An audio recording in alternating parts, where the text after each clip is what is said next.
What's up, YouTube viewers? So it's Saturday, we're gonna run some errands, and although it may not be Saturday for you guys watching, it is today at the time of filming. So we're just gonna take the Whippled Mustang out, and by errands, I mean we're gonna go get E30, which you guys have probably seen me do a few times, but we need some more fuel. And we're also gonna get Chick-fil-A. So simple Saturday. As you guys can probably see, it's pretty rainy out today. So we're not gonna go super crazy in this car. We'll be docile, but and it's so dirty. I don't know if you guys can see that on camera, but this car is incredibly dirty and is in desperate need of a wash, but that won't be today.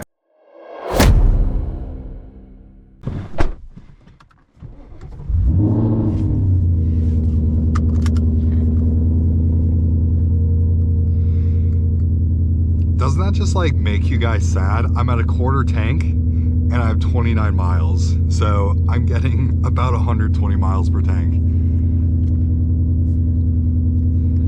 It's just the price you pay for a Whippled supercharged Mustang. It's been so like rainy and gloomy in Dallas. And it just like makes me, although I know in Florida, we do get a little bit more rain, but it makes me so much more excited. Okay, but I figured it out, you guys. I don't know if you guys have seen my last probably couple videos. I talked about starting a new project, and the project is going to be flipping cars until I can afford my dream car. Now, the dream car is not going to be a supercar. I've seen some people doing those kind of videos. I don't know how that would ever work. To me, I'm kind of calling BS on that. But for me, I know what my dream car is. It's going to be a dream track car, because that's something I've always wanted to do is actually do like road racing, and I've never done that, and it kind of surprises me and kind of breaks my heart a little bit that I went through my 20s without ever getting into the whole road racing scene. So I want to start doing track events. Now, we obviously can't do that with this car. I mean, I guess we could, but being a supercharged just Mustang GT, although it is a performance pack, the performance packs probably do okay on a track. And don't really run into overheating issues. I think the biggest issue when it comes to NA Coyote builds is the rear differential overheats. On a performance pack, I think that might be resolved, but generally you want to stick to the very track focused Mustang. So the Boss 302s, the Mach 1s, and the Dark Horses. And my car that I really want to get and track it is a Boss 302, and also build it. Now, it's always going to be an NA car. I'm never going to throw boost at a Boss 302, although the Roadrunners do very well because they're very stout engines. I mean, they're Generation 1 Coyotes per se, but they do have the revised camshafts with higher lift and longer duration. They have the CNC ported heads. They have forged aluminum pistons, which the Gen 1 Coyotes did not get. And they also have stronger connecting rods, which is sort of the weak point on those Gen 1 Coyotes, which it's not so much on the Roadrunner because they're upgraded, they're stronger. Also with the Boss 302, it's just a dedicated track car. I've been doing a bunch of research on them, and you can kind of just take the car to the track. You're never really gonna have issues. Now, with the caveat of the MT82, this is kind of the big final drawback, which is why I think the Boss 302 has kind of fallen out of kind of automotive history per se. Now, you know, everybody kind of knows of the Boss 302, but they're not really talked about all that much in modern day. And I think that's because of the MT82. They never made it a Tremec car. I think if they made it a Tremec car, Boss 302s would be way more popular. They would definitely be going at higher prices, but because they're still an MT82, and specifically a Generation 1 MT82, which were the biggest issue ones, they're just kind of the car you don't really look at if you're buying a dedicated track Mustang. You're going for a Mach 1, and if you can splurge, you're going for a Dark Horse. But the Boss 302, I've been doing, again, like I said, I've been doing a bunch of research on them, and the MT82s are fixable. Like I've said before in past videos, I have probably like easily over 200,000 miles on MT82 transmissions, and I do like them. I think a lot of the issues come down to user error, where they're power shifting or just beating the crap out of the MT82 without upgrading it, you know, like banging gears without, you know, a blowfish stabilizer bracket or an MGW or Barton short throw shifter. Like the MT82 is a transmission you have to take a lot more care for than with a Tremec. A Tremec out of the box, you can just beat it and it'll take it. With the MT82, not so much. But the first things I'm going to do with the Boss 302 is MGW short throw shifter. Yes, I know, I'm low on fuel. And MGW short throw shifter, a blowfish stabilizer bracket, which is definitely a very funny name for a brand. And then probably a new clutch. Actually, I'm gonna say definitely throw a new clutch and a braided clutch line. And that should get the MT82 in a very trackable position with the Boss 302. So that's my goal. That's what I want to do. That's my new project I want to start. Buying cars, flipping them, and we're gonna start really, really cheap. So maybe like $1,000, go buy a car and flip it, try to make a few $100 off of that, and then just kind of go from there. I think that'd be a really, really fun project, get a lot of engagement, and kind of branch out to a little bit more of automotive YouTube rather than just, you know, very direct S650 Mustang GT content. So I'm thinking about starting this project a month after getting to Tampa. So I'll be in Tampa May 31st, that's my move date. I don't know, probably like the beginning of July or mid-July is when I want to start this new project for the channel. I don't know how long it's going to take to flip cars to get to the Boss 302. Hopefully not longer than a year, but also it's sort of a process thing, just to enjoy the process. And it's gonna be really cool to buy a Boss 302 all in cash, all with hard work that I can show you guys. And then if you're tracking a car, and like, let's face it, if you're tracking a car, you're kind of just beating the ever-living crap out of it. It's definitely not a car you want to finance, and it's also a car you just want to be okay with doing some damage on it. Like the paints, it's gonna get chipped, the wheels gonna get damaged. Like that's just sort of the nature of the beast when it comes to tracking cars from the research I've been doing. But Boss 302, a Boss 302 is my dream track car, and that is the video series I want to start, flipping cars to get my dream track car. Now with the years of the Boss 302, there's a 2012 and there's a 2013. I'm gonna go for a 2012. The 12 and the 13 model years are mechanically identical. There's absolutely no meaningful mechanical changes between the 12 and the 13s. Two, the 2012s are a little bit cheaper, so that's a plus. And three, well actually I have 4 points, but third, I will admit, I think the 13 is a little bit prettier because it's, you know, post facelift 13-14 Mustang than the 2012 model year. But it's going to be a track car, and I think the 2012 looks a little bit more rowdy. Now we're going to build it to be a track car, so we're going to we're going to be doing mostly suspension stuff. Why am I sitting in the right lane? I always do this whenever I'm like talking to you guys with making a video. I just sit in the right lane and I like impeding merging traffic. So let's get over after this car passes me. Okay. Yeah, so we're going to be doing mostly suspension stuff. We're definitely going to put a big wing on it, you know, because downforce, race car. And then also a really big front splitter, okay? I love splitters. They're just the best. And I think those kind of mods on the 2012 Boss 302s just look a little bit better. They do a little bit better. And they're just kind of rowdier in terms of the vibe they give. And I really appreciate it with the 2012s. Now, if I were buying a Mustang GT, or especially a GT500, you absolutely go for the 13-14 model year. But I think with the Boss 302, honestly, I think that's a little bit different. And again, biggest reason really is just it's going to be a cheaper car. You know, buying a, you know, equivalent miles, equivalent spec'd 2012 model year as compared to a 2013 model year Boss 302. So that's kind of the biggest advantage. So maybe I'm just coping and telling myself I like the look of the 2012 better, but genuinely, I think as a track car, the 2012s just look a little bit rowdier, a little bit nastier in terms of the vibe, and I like that. I kind of want to do that. So we're gonna go for a 2012 model year, and I'm just really excited to like have a car, make it a dedicated track car, and then that'll be another thing I can do on the channel is road racing. I say road racing, but really I think it's just gonna be track days. You know, on track days, my understanding is their one big rule is there is no racing. You're not racing other people. You're simply just racing yourself per se, trying to set the best lap times. So, so yeah, that's kind of the whole name of the game, the whole deal that I want to do when I get to Florida. So, really, really excited about that. Plus, you know, all the random kind of stupid cars I'm gonna buy, those are gonna be fun to like feature on the channel too. Like little mini reviews, just kind of, you know, putz around in them. I don't know, I'm really excited. I think it's gonna be a really cool project. Hopefully I don't fail miserably. I think I can do it, okay? I have, I think, the dedication to make it all the way to the Boss 302. But, you know, at the end of the day, I'm kind of planning for, you know, a really low miles, never tracked Boss 302,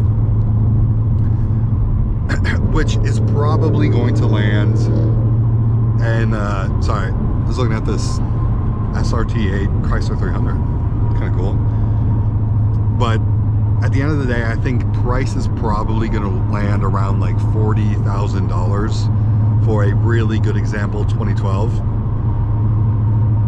So that's definitely kind of a lot of money, you know, definitely a lot of money to flip cars to. You know, I've seen a few different kind of video series on YouTube that I really enjoy watching of people flipping cars to buy their dream car. And it usually, you know, their dream car costs like $10, $15, maybe $20,000, which, you know, obviously that's a good chunk of money, but, you know, the lower the price of your dream car, you know, the less long it takes, and, you know, just less frustration flipping cars to get to that, you know, to get to that cash in hand figure. So, I don't know. Also too, an idea I'm flirting with is a salvage title Mach 1. Now, Mach 1's obviously fantastic track car. I think you can very easily say a Mach 1 is a superior Mustang track car to the Boss 302. They're the biggest difference being that it's a Tremec 3160 car rather than an MT82 car. But salvage title Mach 1s are going around like $30,000 to like $32,000, $33,000, it seems like these days on Facebook Marketplace. Now that's a Boss, you know, a salvage Boss, sorry. Now that's a salvage Mach 1 car that is not a handling package equipped Mach 1, which I think is okay.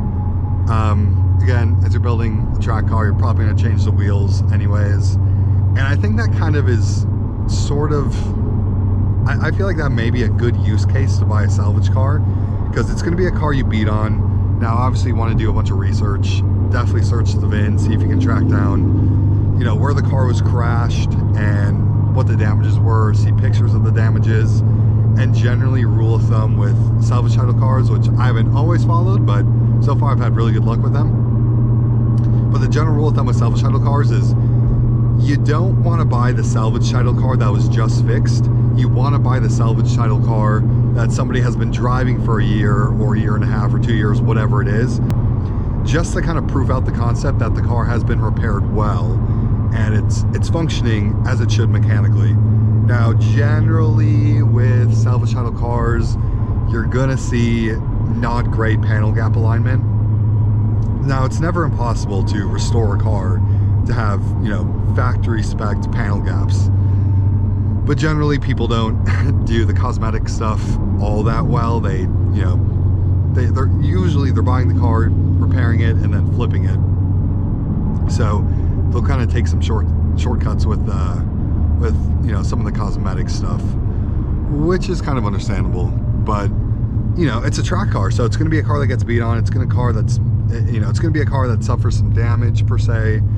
And I think that's probably a pretty good use case for a track car, because buying a brand new Mach 1, well, not brand new, but buying a very low mileage, new to you Mach 1, especially with a handling pack, is going to be, you know, $55,000 to over $60,000. So that's a lot of money to spend to beat the crap out of the car. You know, Mach 1s are very, very pretty.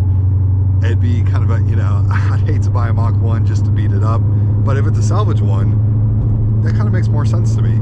And you're also getting the incredible discount of a salvage car. So also kind of floating that idea, but I'm more so sticking to Boss 302 just because the S197 has my heart. It was my first Mustang that I ever owned myself by 2014, and I don't know, Boss 302, that sounds so cool. Like, you know, they've kind of fallen by the wayside in the automotive world, but whenever I see one or whenever you hear somebody who has one, like that's really cool. Like, the Boss 302, it's just such an epic car with all the vibes, but with the worst transmission, unfortunately.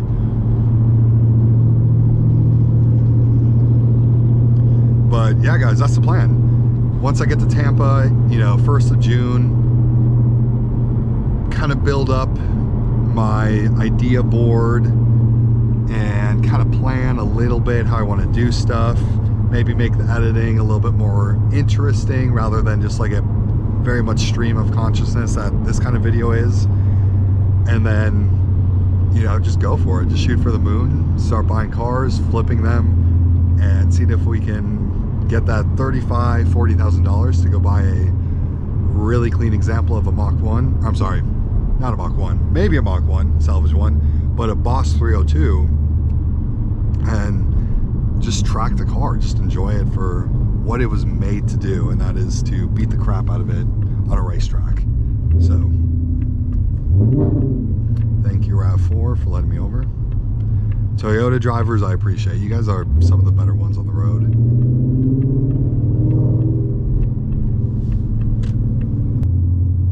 Alright, we're passing the Chevrolet dealership that I almost bought my ZL1 1LE at. They had a blue ZL1 1LE back in 2019. Okay, quite a long time ago. But back in 2019, they had it on display right in the front of the dealership, and I was so close to buying one, but I wasn't like quite ready enough. I didn't have the down payment I wanted to have saved yet, so I passed on it. Ended up buying my ZL1 1LE at a different dealership. It was actually Huffines Chevrolet in Louisville, Texas, if you guys are familiar with that one. But that's where I bought my black ZL1 1LE, which I wrapped, I think the color was like voodoo blue, but that was pretty cool. Okay, rolling up to the racetrack. And by racetrack, I mean gas station, because that's what it's called here.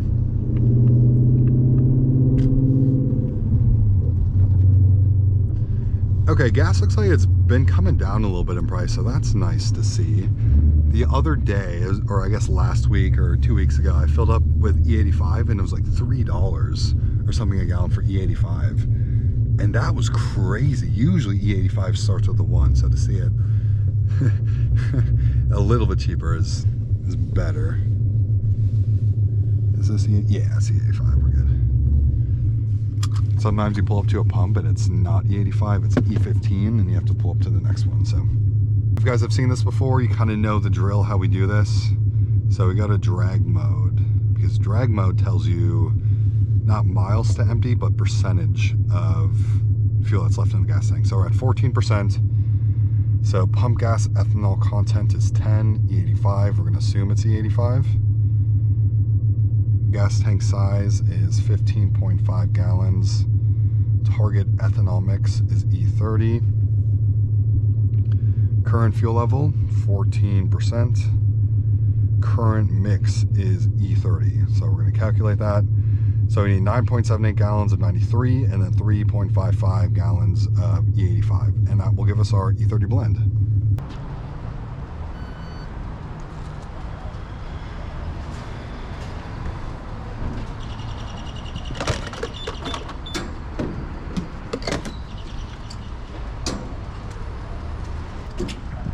There's our 9.78 gallons of 93.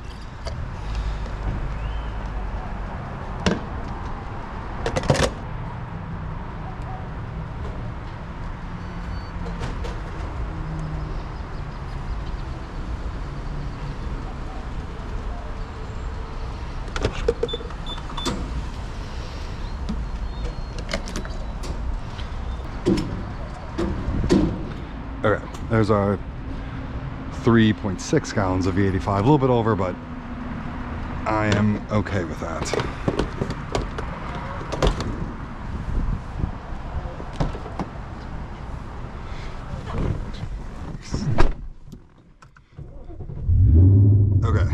let's go to Chick-fil-A.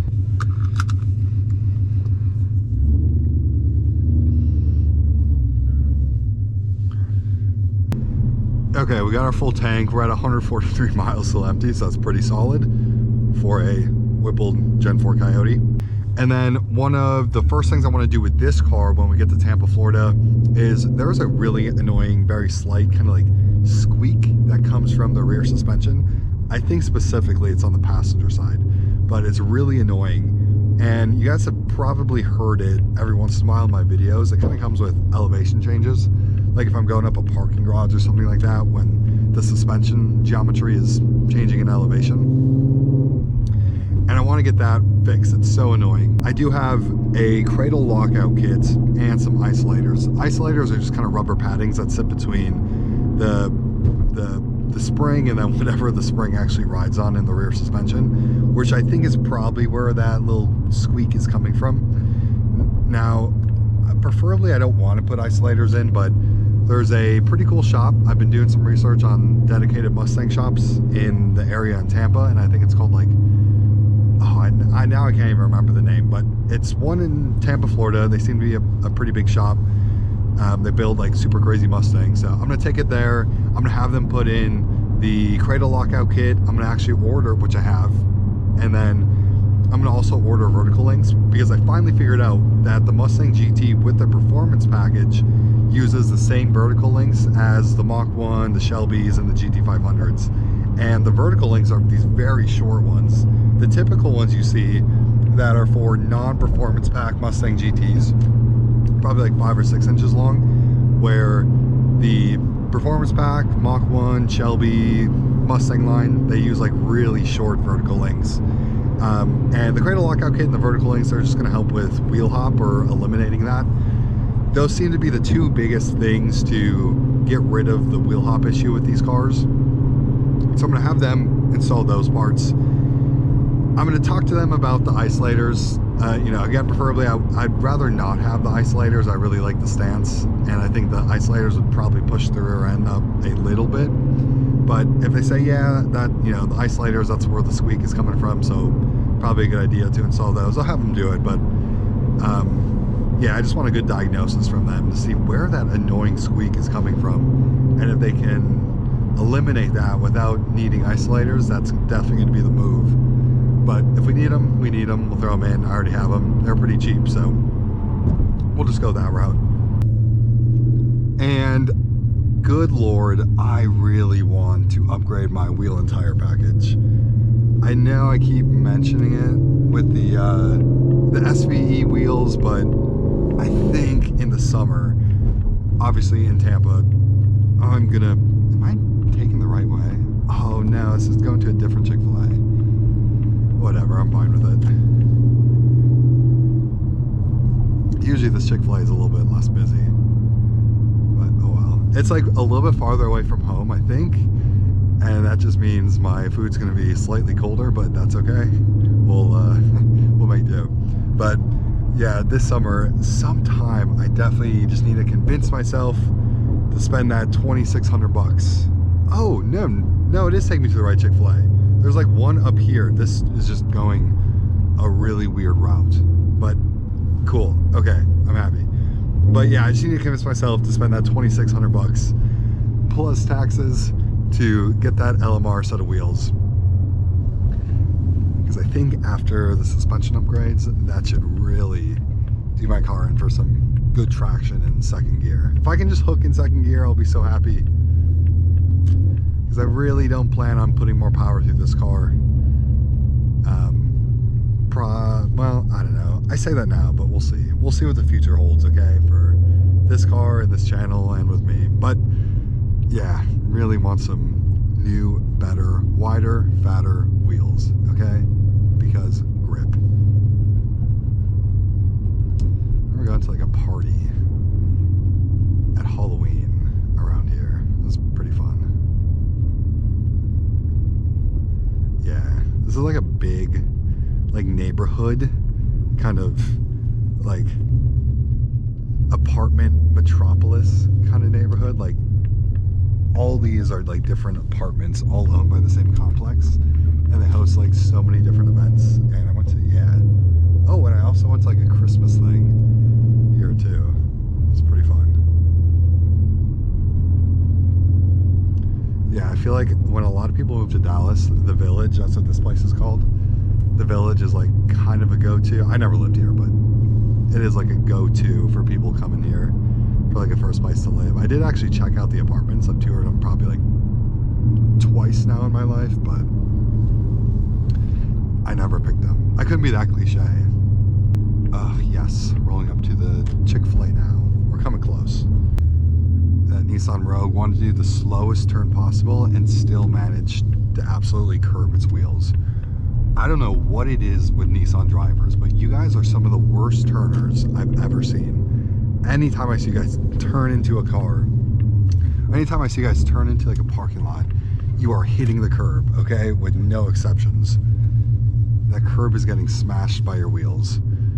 Well, actually your wheels are getting smashed by the curb, but whatever. All right, I think it's the first time going to Chick-fil-A with a camera on my head, so hopefully they're not too bothered.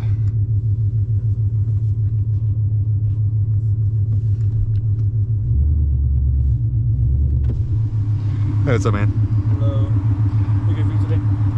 Can I do I'll do a Chick-fil-A sandwich meal with American cheese, and then can I make that a large fry? Large fry? Yeah. Free drink?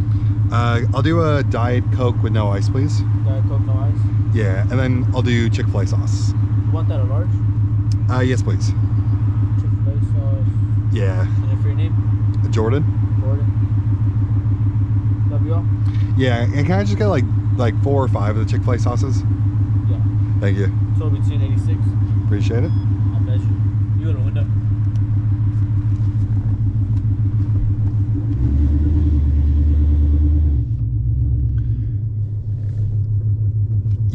You gotta have the highest, most calorically dense sauce they have here. Otherwise, it's not true Chick-fil-A, or not a true meal at Chick-fil-A.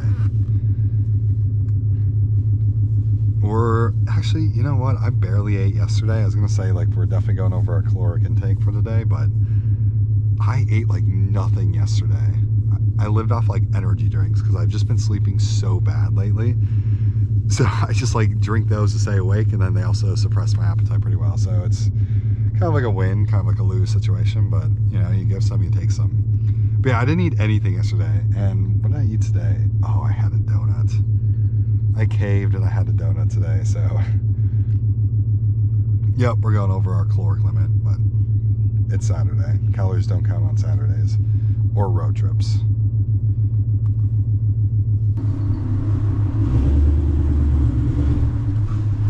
All right, yep, thank you. My pleasure. Have a good day. You too.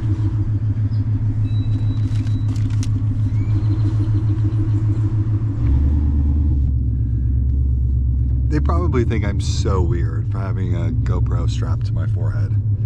Hopefully they don't mind. Oh, I'm gonna go this way.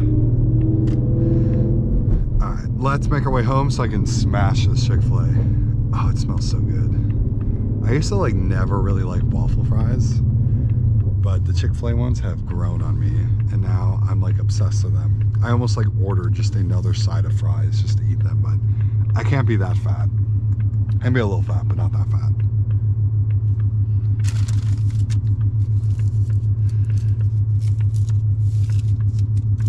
Let's take a sip of our methamphetamine.